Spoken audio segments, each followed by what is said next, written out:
Hey guys, I was trying to go live. I have my computer sitting here. I was trying to go live from the computer so I wouldn't have to continue giving you half screens, but it's constantly buffering. I'm not sure what's happening, but I don't want to lose my momentum, so I'm going ahead and start talking via recording my phone. But it may pop in that I'm live. I don't even know if I want it now since it hasn't started. But I just wanted to show up today during this pandemic and come to you raw. This is what's happening. This is the look. This is what's going on, right? So, but I didn't want to have any excuse for not showing up because I just had a moment, you know, what we call an aha moment. And I was listening to Oprah masterclass, and she was the actual one being interviewed by herself. So basically, the first segment, she's talking about her life growing up. And it was amazing, and I just didn't know. But what it showed me, because I don't want to ruin it for you, you make sure you go back, because I think they'll be showing it all day, over and over. So the first segment is about her life growing up and the things that she had to endure.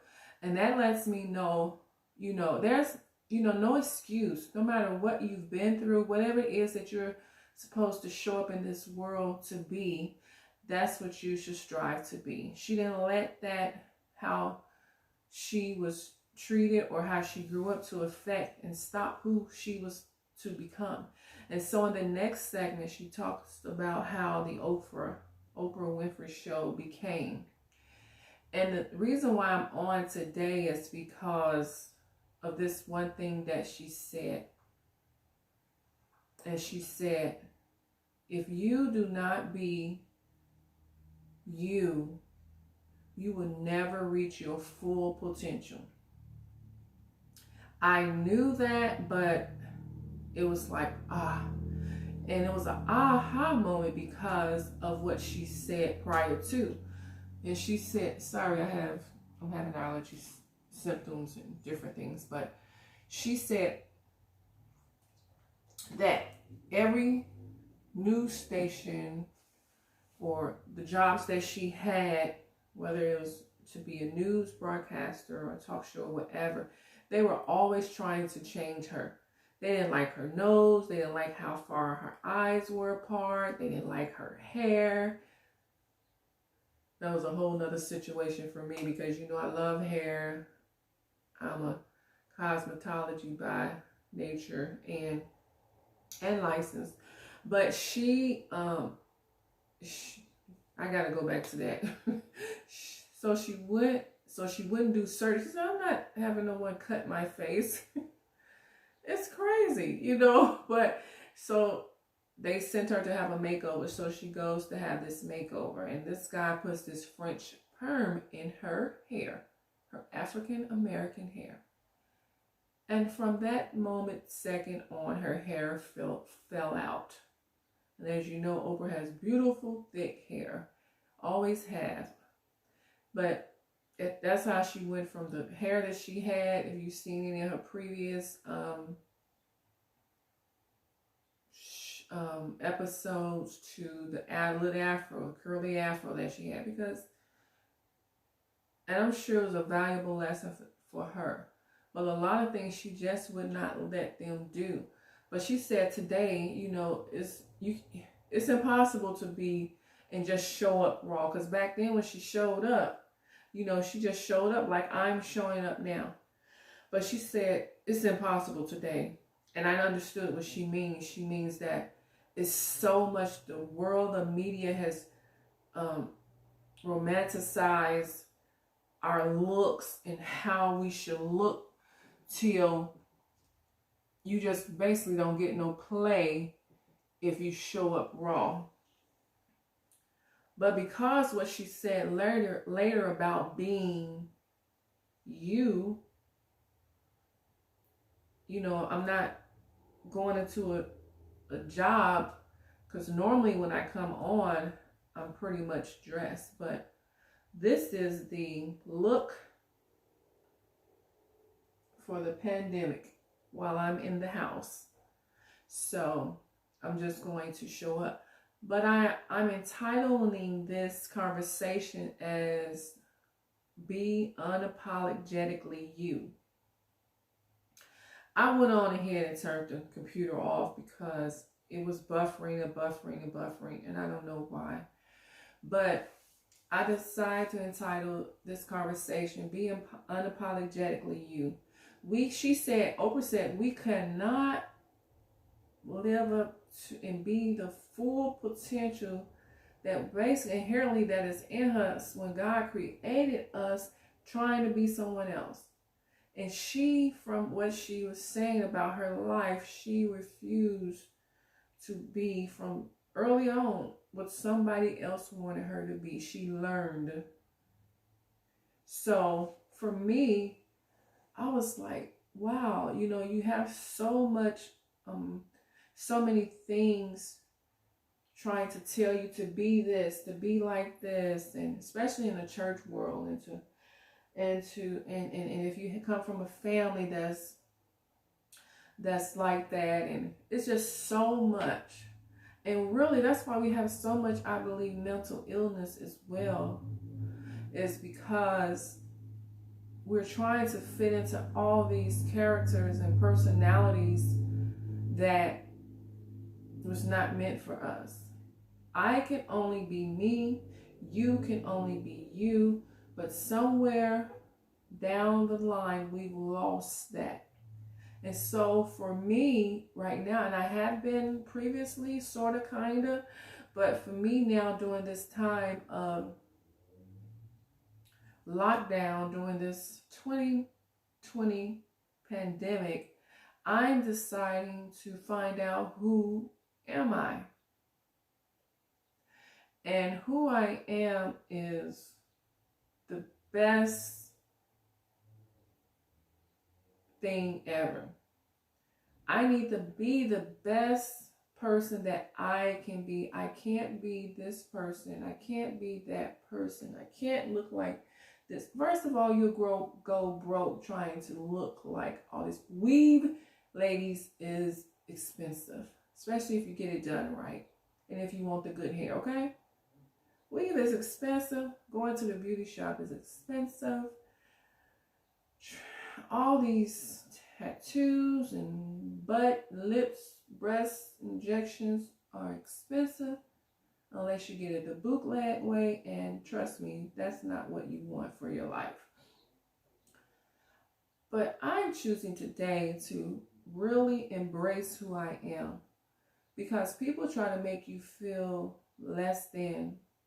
And anyone that does that diminish who you are and how you show up in the world for external reasons, the external you, is something actually wrong with them. So I submit that we should take this time to really take quiet time and find out who we are.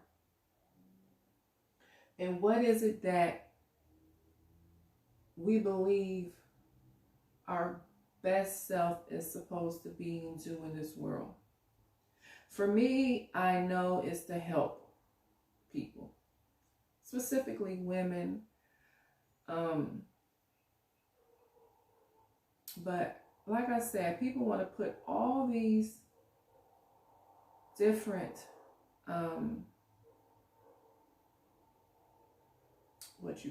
all these different visuals or things, titles or things on you to make them be comfortable with who they are. No.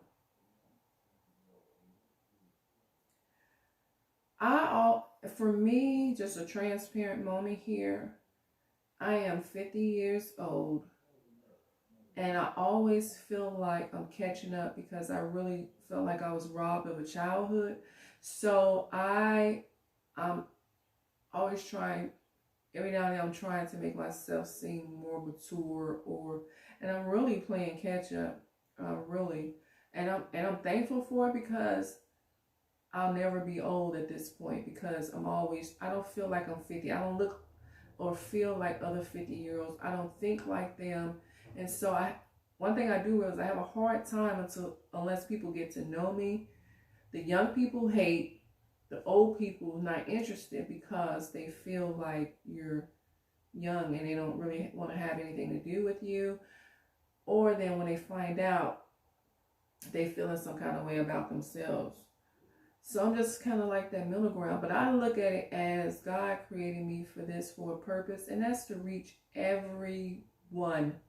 Every person whom I'm supposed to reach, no matter their age, I can reach them.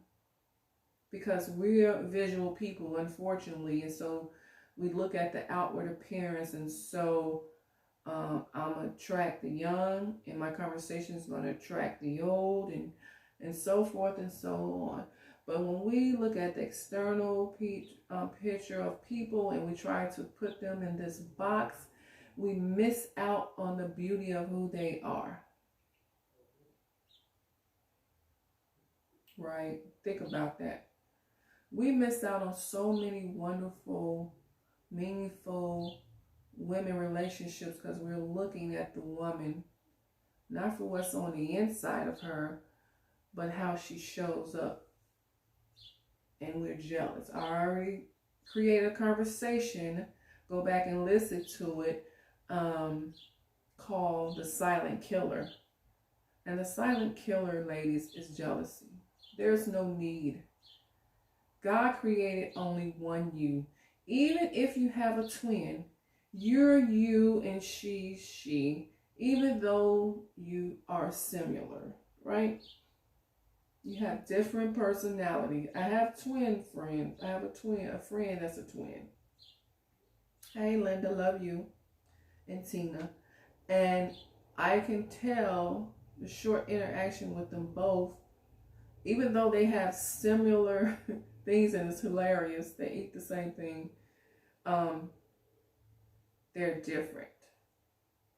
God did that for a reason. If you're identical twins, and they are, and you're different, they're even different. Stop trying to make them to be the same. So stop trying to make people that are not twins the same. We are not the same. We are different. Let me drink some water.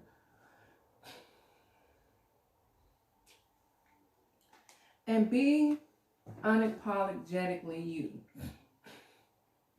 I am so chill right now.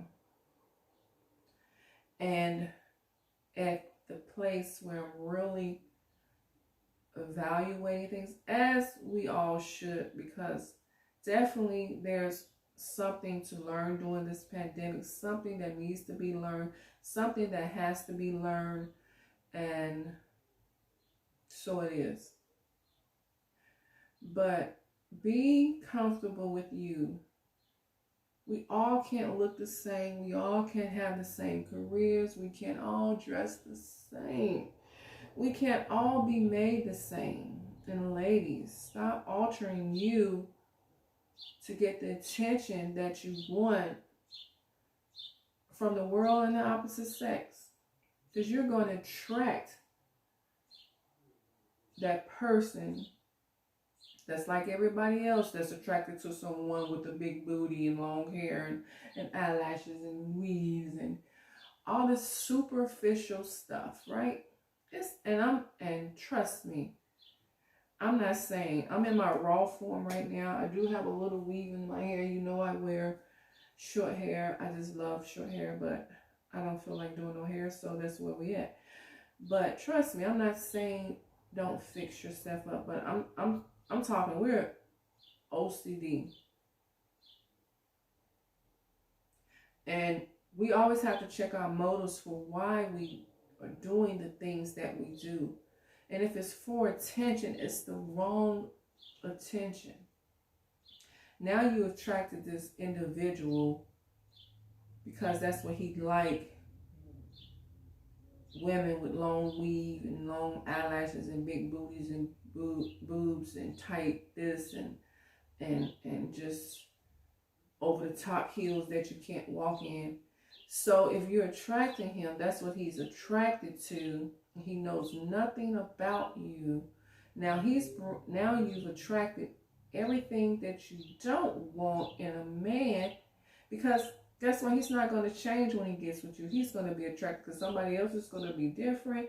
More booty, more lips, better weave, better lashes, a prettier face, and it goes on and on. So now you're on reality shows, acting a plum food because he's not what you want him to be. Well, you attracted that.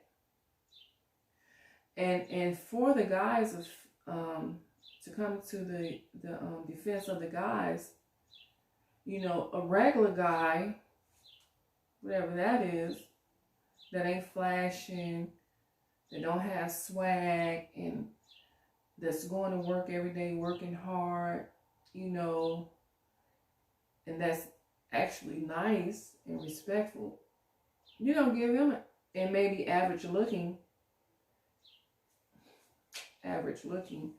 you don't give him the time of day. But his inner self is what you want in somebody else that's superficial. Does that make any sense? You want the persona. How about getting that average good guy? I ain't saying trying to change him, but you can dress him. You got the total package. Why overlook a good guy for some superficial? Because you're superficial, so superficial attracts superficial, and that's what it is. Because what you have to deal with every day is not what they look like on the outside. You got to deal with this thing right here, and this thing don't lie. The heart of a person. Maya Angelou said it best: when people show you who they are, believe them. So now you want to change a person that's superficial, that's chasing tail, and he chased your tail. I'm just saying. I don't believe I have a jealous bone in my body. I never have. You know, I had, you know, kids in grammar school that always felt had more than me or whatever. And they was those snooty ones that really didn't give you the time of day. But, you know, that's cool. But then I had my group that wasn't like that. And they still had more than me. And that was cool. But I never was jealous. But you had some people that didn't like the snooty ones. Just because they dressed every day and they seemed like they always had money, and, you know. But I just never been that type, and you don't have to be either. Go back and listen to my conversation on the silent killer and jealousy. And make sure you go back and listen to the conversation of show up. We have to show up unapologetically us. And it's not enough for someone that's not the one. The world is going to constantly put all these requirements on us that we're not meant to live up. We're only meant to live up to one, and that's what God says and how He's created us. And if you don't know Him, then you will be schizophrenic, bipolar, and angry and bitter, because you're trying to fit into all these roles that you can't. Because when you go home, you're going home to yourself, and you don't know who that is once you take. That's why I like Ayanna Fix My Life. She can read through the personalities already, just how they show up. You come to get healing. I look at it like you come into the doctor to get healing for your leg or your feet, but you show up in these 10-inch heels. So Ayanna then saying she has certain guests to remove their makeup. And this particular guest, and I know their names, but I want, you know, just because I always like to not dishonor people. So she had this particular lady take off her makeup. And when she came back the second time to the show, she said, you already know what the deal is. Here you go. But her husband said, this is the person that I fell in love with. This is who. Because when she puts on all that stuff, she altered personality, altered ego. And you know what does that? Because she is a reality, or was, or is a reality guest. And they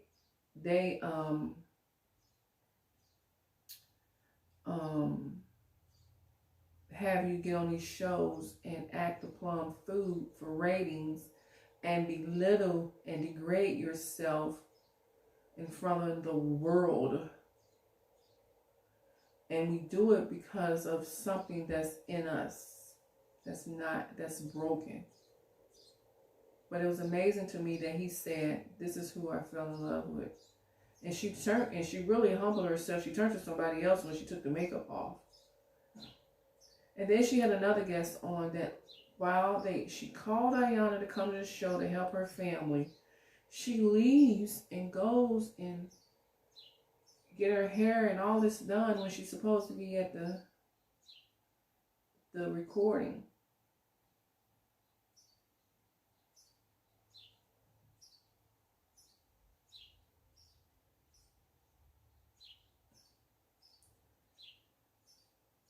We showing up, she said, and she tells certain guests, she says, I'm not here to do TV.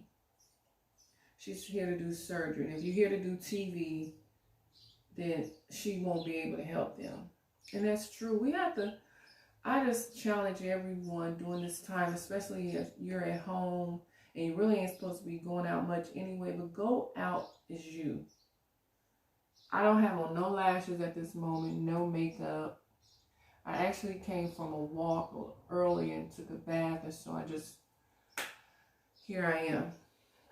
But you shouldn't be afraid of that. Of who you, if you're uncomfortable with you, everyone else is going to be.